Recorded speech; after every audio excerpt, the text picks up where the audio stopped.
Assalamualaikum warahmatullahi wabarakatuh. Alhamdulillah, assalatu wassalamu ala rasulillah Sayyidina Muhammad ibn Abdillah wa ala alihi wa sahbihi wa mawala, amma ba'd. Pertama-tama marilah kita panjatkan puja dan puji syukur kita kehadirat Allah Subhanahu wa taala.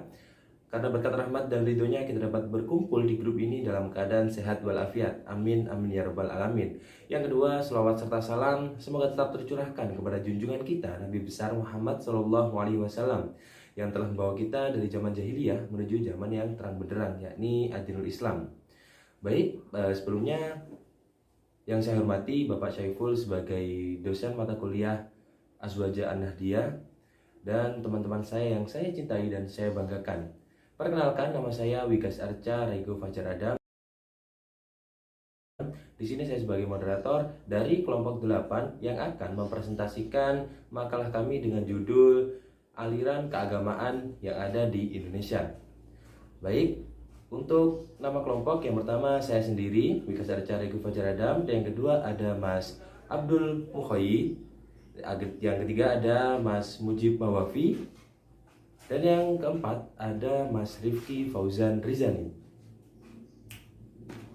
Baik, sebelum ke presentasinya, alangkah baiknya kalian tekan tombol like dan subscribe, dan jangan lupa bagikan video ini ke teman-teman kalian supaya bisa membagikan manfaat kepada banyak orang. Setuju? Baik, tanpa basa-basi lagi kita beralih ke presentator yang pertama, yaitu Mas Abdul Mukhayi yang akan menjelaskan tentang aliran keagamaan yang ada di Indonesia. Berikut penjelasannya.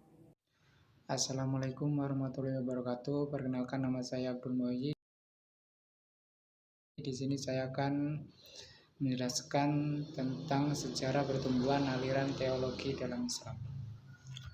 Awal mula tumbuhnya aliran-aliran dalam Islam adalah karena masalah politik yang terus meningkat menjadi persoalan teologi. Hal ini sebenarnya sudah terjadi pada saat wafatnya Nabi Muhammad SAW, yaitu mengenai permasalahan siapakah yang nantinya pantas menjadi pengganti beliau, dan masalah ini mencapai puncaknya pada masa pemerintahan Khalifah Ali bin Abi Thalib, tepatnya pada saat Perang Siffin.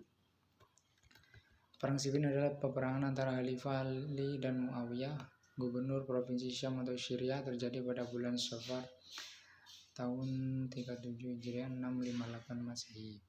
Sebenarnya kemenangan sudah ada pada pihak Khalifah Ali, akan tetapi dengan kelicikan dan taktik perpolitikan para tokoh Muawiyah,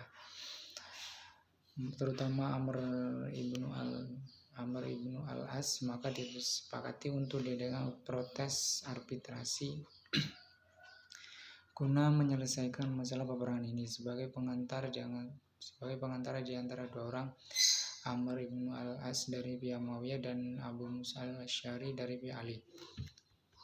Dalam pertemuan mereka, kelicikan Amr mengalahkan perasaan takwa Abu Musa. Sejarah mengatakan antara keduanya terjadi permufakatan untuk menjatuhkan kedua pemuka yang bertentangan. Ali dan Muawiyah tradisi menyebut bahwa Abu Musa al-Asy'ari sebagai yang tertua terlebih dahulu berdiri mengumumkan kepada orang-orang keputusan menjatuhkan kedua pemuka yang bertentangan itu. Berlainan dengan apa yang telah disetujui, Amr bin As mengumumkan hanya menyetujui penjatuhan Ali yang telah diumumkan al-Asy'ari, tapi menolak penjatuhan Muawiyah. Dengan kejadian ini, maka tentunya sangat merugikan pihak Khalifah Ali, karena secara tidak langsung terdapat penyerahan jabatan khalifah dari Ali bin Abi Thalib kepada Muawiyah. Hal ini memicu protes yang sangat keras dari sebagai barisan Ali sendiri. Mengenai diadakan protes arbitrasi tersebut, mereka berpendapat bahwa keputusan hanya datang dari Allah dengan kembali pada hukum-hukum yang ada dalam Al-Quran. La hukma illa lillah, tidak hukum selain hukum Allah. Sehingga mereka memandang Ali bin Abi Thalib telah berbuat salah. Oleh karena itu, mereka keluar dari barisannya Ali. Dan golongan ini yang disebut Al-Khawarij, orang-orang yang keluar atau memisahkan diri. Pada saat itulah awal mula terjadinya pertumbuhan aliran teologi dalam Islam. Golongan Khawarij tidak hanya memandang Ali dan Muawiyah, Amr bin As, Abu Musa al-Asy'ari telah berbuat salah, tapi mereka telah kafir. Karena Al-Quran mengatakan barang siapa yang tidak memutuskan menurut apa yang diturunkan Allah, maka mereka itu adalah orang-orang yang kafir. Akan tetapi pada perkembangannya mereka tidak hanya mengkafirkan orang yang tidak menentukan hukum dengan Al-Quran saja, tetapi orang yang berbuat dosa besar murtakib al-kabair juga dipandang telah kafir. Persoalan berbuat dosa inilah kemudian yang mesti tumbuhnya aliran teologi lain. Pertama, aliran Khawarij mengatakan bahwa orang yang berdosa besar adalah kafir. Kedua, aliran Murji'ah yang menegaskan bahwa orang yang berbuat dosa besar tetapi masih mukmin dan bukan kafir. Adapun soal dosa yang telah dilakukan terserah kepada Allah SWT untuk mengampuni atau tidak. Ketiga, aliran Mu'tazilah yang berpendapat bahwa orang yang berbuat dosa besar itu bukanlah kafir tapi bukanlah mukmin. Al-Munzilah Bani Al-Munzilatain. Keempat, aliran Qadariyah yang berpendapat bahwa manusia itu mempunyai kemerdekaan dalam kehendak dan perbuatannya. Assalamualaikum warahmatullahi wabarakatuh. Perkenalkan, nama saya Muhammad Mujib Mawafi, NIM 2017 440 12337. Di sini saya akan menjelaskan dalam makalah kami, yaitu mengenai aliran-aliran keagamaan Islam yang ada di Indonesia untuk memenuhi tugas daripada dosen pengampu, yaitu Bapak Syaiful Master Agama. Di sini saya akan menjelaskan beberapa dalam makalah saya aliran-aliran Islam yang ada di Indonesia, itu ada 7. Yang pertama yaitu aliran Syiah, yang kedua aliran Khawarij, yang ketiga aliran Murji'ah, yang keempat aliran Jabariyah, yang kelima aliran Mu'tazilah, yang keenam aliran Qadariyah, yang ketujuh aliran Ahlu Sunnah atau biasa yang dikenal dengan Ahli Sunnah wal Jamaah. Baik teman-teman, di sini saya akan menjelaskan sedikit mengenai pemahaman di antara satu persatu aliran-aliran yang ada di Indonesia. Mungkin kurang lebihnya teman-teman bisa memahami isi makalah daripada makalah kelompok kami. Yaitu yang pertama aliran Syiah, aliran yang fanatik dari golongan Sayyidina Ali beserta keturunan para nabi. Yang kedua aliran Khawarij, aliran yang timbul setelah perang Siffin di antara Sayyidina Ali dengan Muawiyah yang diakhiri dengan gencatan senjata untuk mengadakan perundingan di antara kedua belah pihak sehingga muncullah aliran Khawarij. Yang ketiga aliran Murji'ah, yaitu timbul di Damaskus pada abad pertama Hijriah. Yang keempat yaitu aliran Jabariyah, yaitu aliran yang tentang Qadariyah. Yang kelima yaitu aliran Mu'tazilah. Menurut pendapat aliran tersebut, pemimpin itu dipilih oleh umat karena Allah tidak mengaskan atau mengharapkan pada seseorang tertentu. Yaitu yang keenam aliran Qadariyah, yaitu mazhab yang dipelopori oleh seorang ulama Ma'bad Al-Jawri Al-Bishri yang berasal dari Irak, sehingga muncullah aliran Qadariyah. Yaitu yang terakhir aliran Ahli Sunnah atau bisa disebut dengan aliran Ahli Sunnah wal Jamaah, yaitu aliran golongan terbesar umat Islam yang ada di Indonesia. Berarti disebut atau dijelaskan bahwasanya aliran Ahli Sunnah wal Jamaah dipelopori oleh Abu Hasan Al-Asy'ari, yang disitu dijelaskan bahwasanya pastinya bukan dengan aliran Syiah maupun aliran jamaah yang bersifat bertentangan dengan Ahli Sunnah wal Jamaah. Mungkin itu sekian pemahaman dari saya. Kurang lebihnya teman-teman bisa baca makalah dari kelompok kami. Saya akhiri. Assalamualaikum warahmatullahi wabarakatuh. Baik, saya Muhammad Rifki Fauzan Rizani, NIM 2020-4401-2614 akan melanjutkan materi selanjutnya, yaitu C. Biografi aliran Islam di Indonesia. Mengeksklusifkan diri dan menganggap kafir selain pengikutnya adalah suatu hal yang sesat dalam ajaran Islam.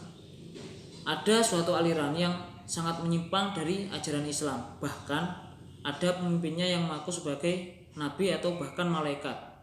Untuk lebih jelasnya berikut uraian yang akan saya sampaikan. Yang pertama yaitu aliran yang bernama Ahmadiyah.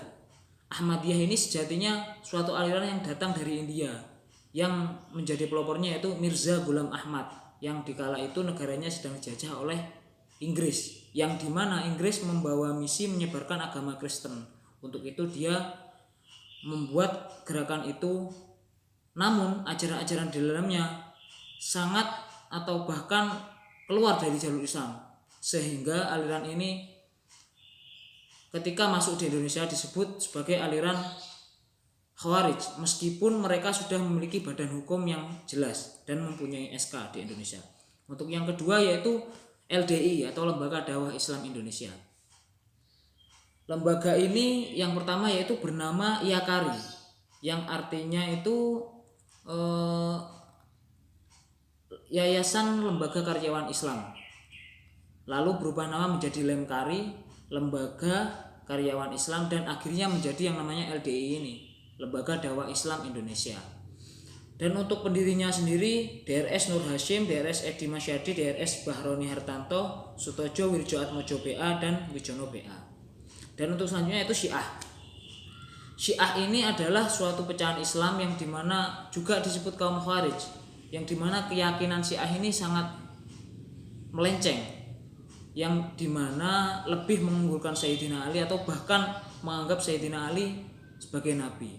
Pedoman mereka ini sebenarnya merujuk pada hadis hadis Ghadir Khum, yang dimana bunyi hadisnya itu man kuntu maulahu wa aliyun maulahu, yang artinya menurut versi mereka itu barang siapa yang menjadikan aku, maksudnya aku Nabi Muhammad itu sebagai pemimpinnya, ini versi Syiah ini, pemimpinnya, maka Ali juga pemimpinnya. Dari hadis itu mereka menyimpulkan secara tekstual, secara arti tekstual, bahwa Ali lebih pantas dari Abu Bakar untuk menjadi khalifah pertama.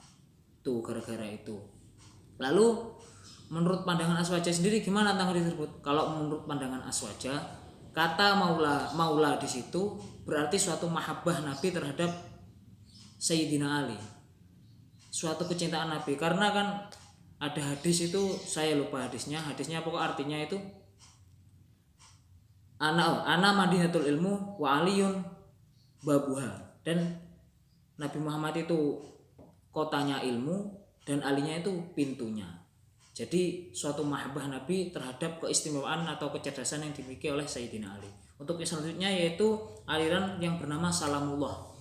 Aliran ini didirikan oleh Lia Eden kalau terkenalnya, yang memiliki nama asli Lia Emiruddin, yang terlahir sebagai nama Samsuryati, yang meninggal tanggal 9 April kemarin.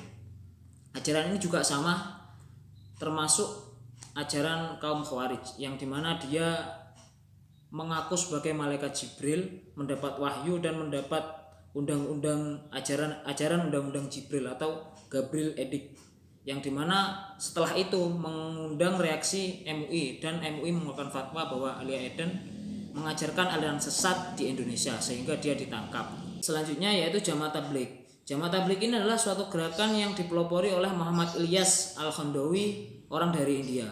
Mereka ini katanya berfokus pada Al-Quran dan hadis, berfokus mengkaji, dan mereka menghindari media elektronik sebagai penyampai dakwah. Dan gerakan ini sangat menyakakan dunia karena berita terakhir itu akan membangun masjid terbesar di Eropa, tepatnya di London. Terus untuk selanjutnya yaitu NII atau Negara Islam Indonesia, atau juga disebut DI, Darul Islam. Hal ini bermula pada tanggal 7 Agustus, yang dimana dipelopori oleh seorang muslim yang bernama Sukarmanji Marijan Kartosuwirjo dari Jawa Barat. Gerakan ini memang bagus menjadikan negara Indonesia Islam, namun pendapat ulama-ulama Indonesia pada saat itu lebih baik jangan dulu, seperti diubahnya sila pertama pada Pancasila. Terus yang lebih buruknya lagi, pengikut ini menganggap orang selain daripada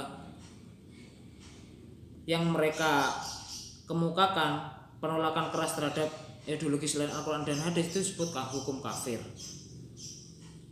Mungkin itu saja penjelasan dari saya. Selanjutnya akan dilanjutkan oleh penutupan. Baik, itu tadi presentasi dari kelompok kami, kelompok 8. Apabila ada yang ingin ditanyakan, silahkan bisa ditanyakan di grup WhatsApp yang telah disediakan. Ke toko sebelah beli petasan, nyalain petasan di pinggir jalan. Cukup sekian presentasi dari kelompok 8, kurang lebihnya mohon dimaafkan.